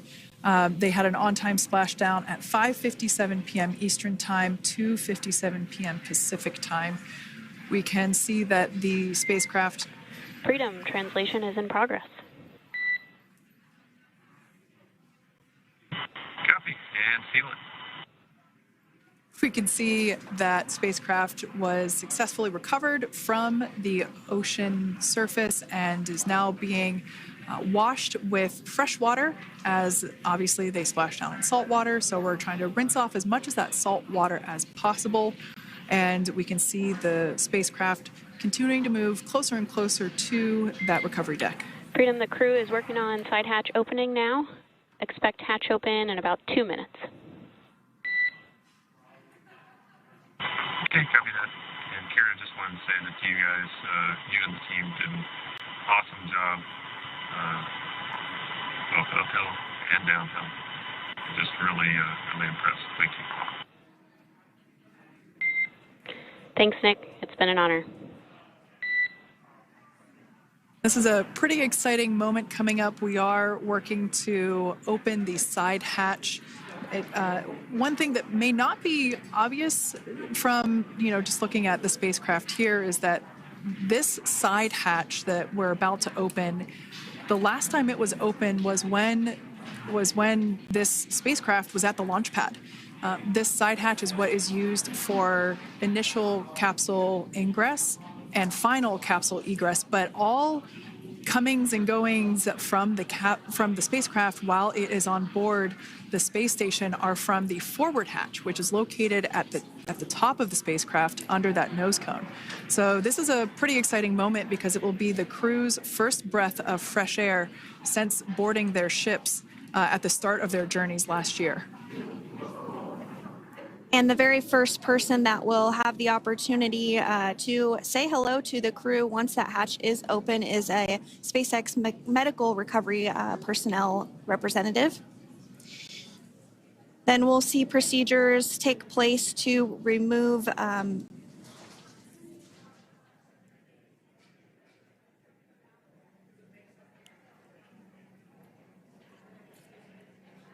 the footrests of Dragon. That will just help the recovery personnel get a little bit more room to access the crew and help get them out of the spacecraft. Yeah, you're absolutely right. Safety is, once again, top priority here, and removing those footrests from all 4 seats will be helpful as a SpaceX recovery team member will actually go into the capsule into Dragon Freedom to help the crew members unbuckle and stand up, and essentially we'll also see a fun little slide be put in place to help the crew members exit the spacecraft safely. So yeah, we're going to remove all 4 of those footrests to basically give a little bit more working room inside the spacecraft. That's right. And we did hear the go for that hatch opening, so we're just a couple minutes away from being able to see that. And then we might be able to get the chance to see a couple of views inside of the Dragon and see the crew following their splashdown. Now, opening that side hatch isn't quite like opening the door to your car. We have to depress the seal around the side hatch, as well as, we'll now see them open that side hatch up.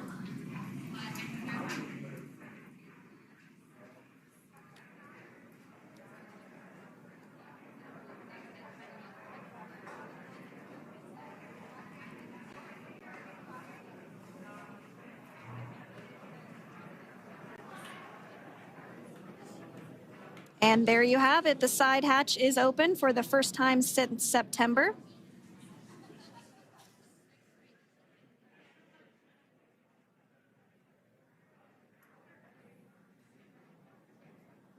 We can see some of the protective equipment there that was brought into frame that will help protect the edge of the side hatch, one, from any potential damage. Oh, we can see the recovery crew member there taking photos of the side hatch seal. This is part of the standard operation for recovery.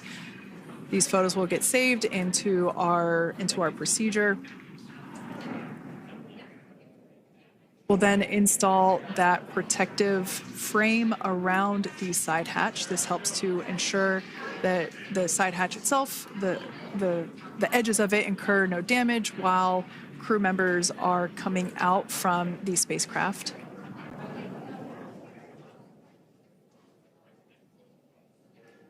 If you missed it, there was also a recovery team member that went inside.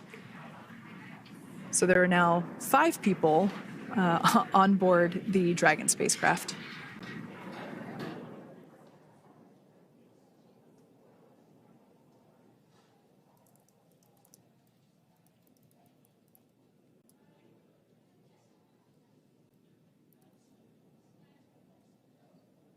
And if you are just joining us, it has not yet even been an hour since Crew 9 splashed down off the coast of Tallahassee, Florida at 2:57 p.m. Pacific time. The crew is now on board the recovery vessel Megan, and the hatch is open. The next major milestone that we'll see is when the crew will actually egress or exit the spacecraft. But before that, they'll continue to, the recovery personnel rather, will continue to install that protective area around the hatch and then remove the footrests. So we're a couple minutes away from seeing the crew egress, but not too long away.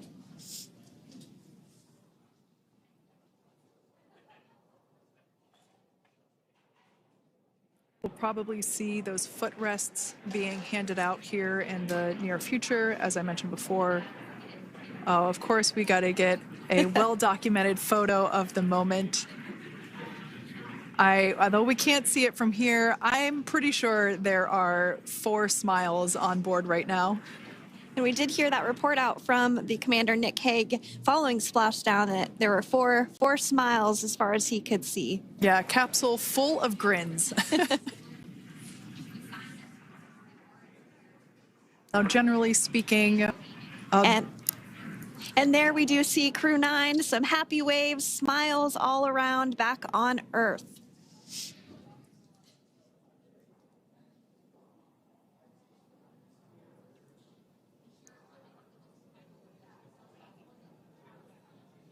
generally speaking, we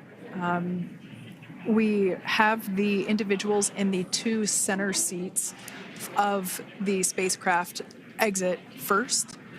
You might hear us refer to this as the exit process as egress. It's just another term for exiting the spacecraft. Generally speaking, we most of the time have the 2 center seats egress first, as it makes moving around inside the capsule a little bit easier.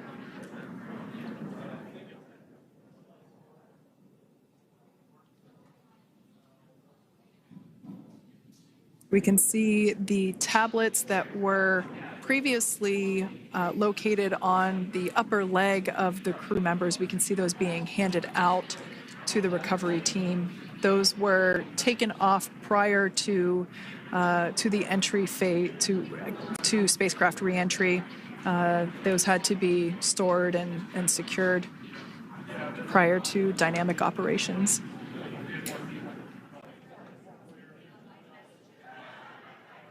It looks like we are starting to see the footrests also be removed. I just saw one there on the screen. There are 4, of course, 1 for each crew member.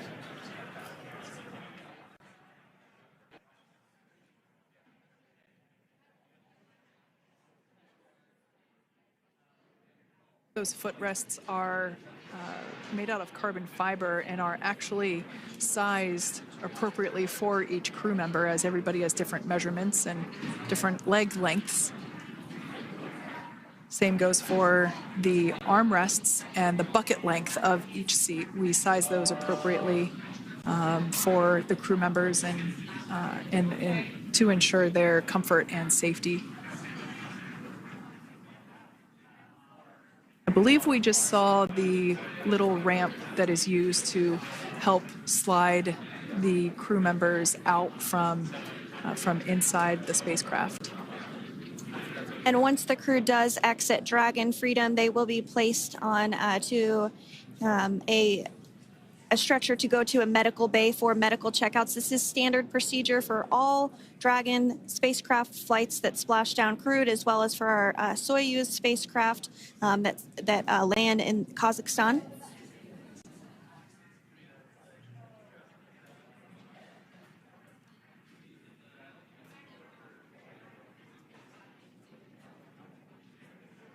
We could see the exterior of Dragon Freedom quite clearly in this shot, and it's such a beautiful sight.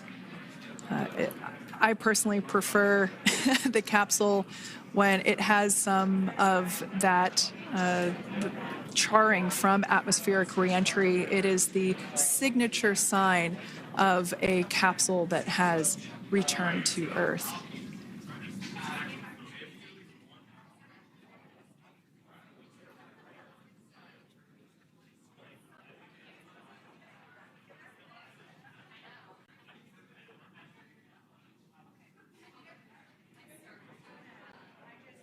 Continuing to stand by for our first crew member to egress or exit Crew Dragon Freedom following their splashdown at 2:57 p.m. Pacific time. Dragon undocked from the International Space Station at 10:05 p.m. Pacific just yesterday, so it was about 17 hours of phasing.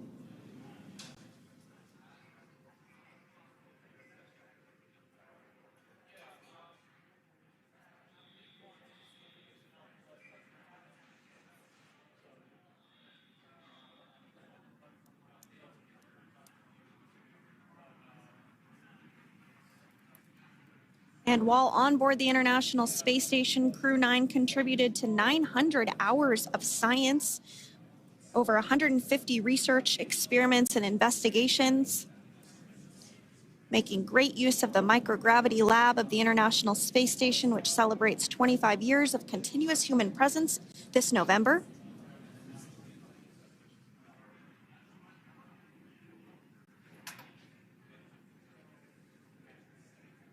Looks like we're about to get our first crew member here upon egress of the Dragon spacecraft.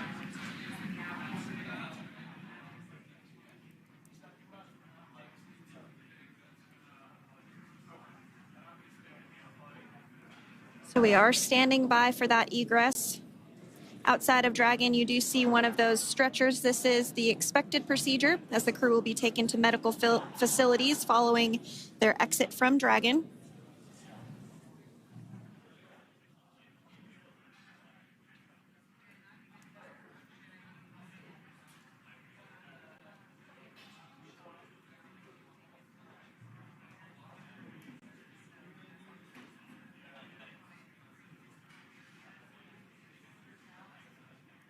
We can see folks on board clapping as our first crew member. And that is NASA astronaut Nick Hague, commander of Crew 9, now out of Crew Dragon Freedom. Some smiles, thumbs up, and a wave. Can't get any better than that. Yeah, that is one happy camper, that's for sure. As we said before, it is standard procedure for all of our long-duration crew members to receive assistance upon egressing from the spacecraft. We basically help them move off of the recovery deck and into the private medical quarters for their initial consultation with the SpaceX flight surgeon. So we'll see that take place for all 4 of our crew members today.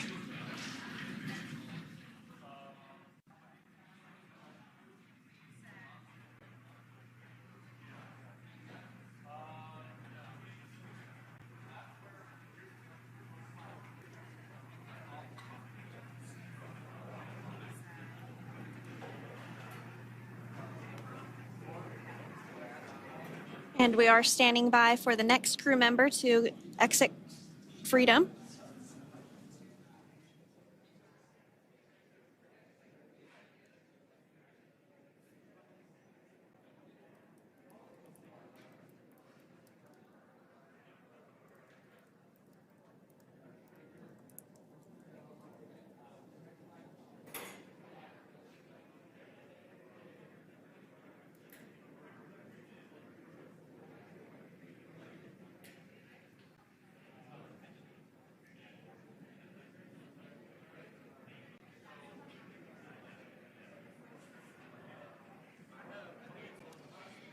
Next up out of the capsule, we expect Roscosmos cosmonaut Alexander Gorbanov. His first space flight. Spent 171 days in space alongside NASA astronaut Nick Hague. Looks like we're getting some cheers and clapping on board as Alexander is slid down the little ramp and placed into the mobility aid. Once again, big smile.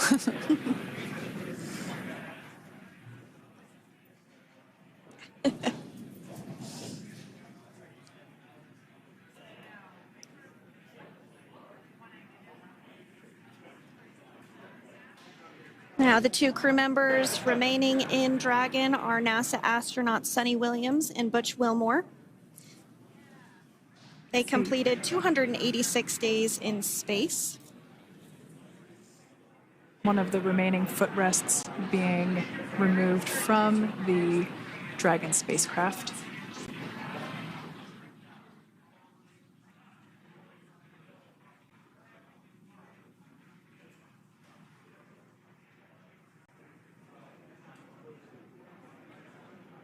As I said before, we generally try to have the crew members that are located in the two center seats aboard Dragon, and we like to have them egress first if possible, as it creates a little bit more movable working room inside the spacecraft. There is a recovery crew member inside that is helping all of our Crew 9 crew egress or exit from the spacecraft.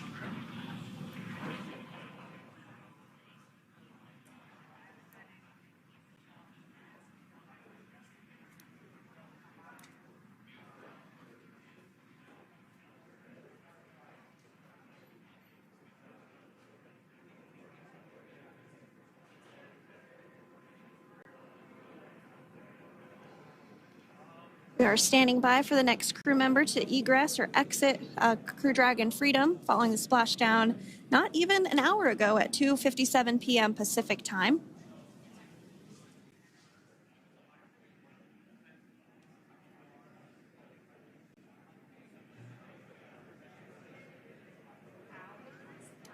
Really have the recovery operations down pretty quick at this point.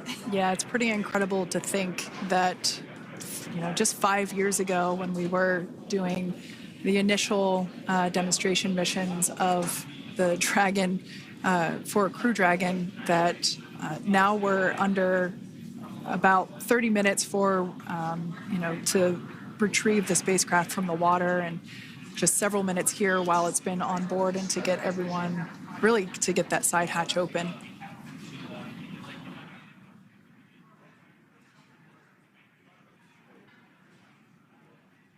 For those of you that have just recently joined, the Dragon had an on-time splashdown. It looks like we're getting our next crew member here. That is none other than Sunny Williams. Big smile, big waves. She, like her other crew members, now will be assisted onto the mobility aid.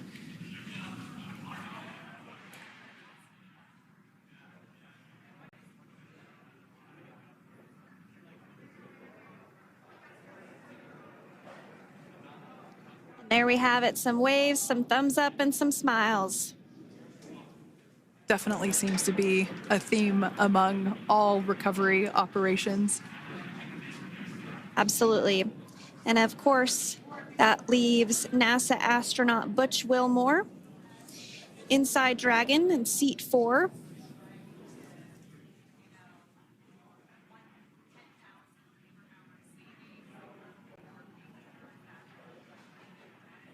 We're getting some views of him now as he egresses or exits the spacecraft.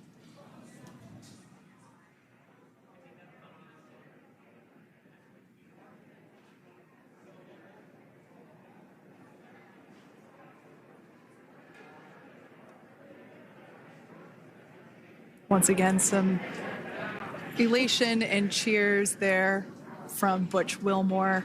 As we mentioned before, returning to Earth coming from a microgravity environment can wreak havoc on the body. So it is customary and just standard procedure for all of our long-term space residents to get assistance once they are back on board the recovery vessel.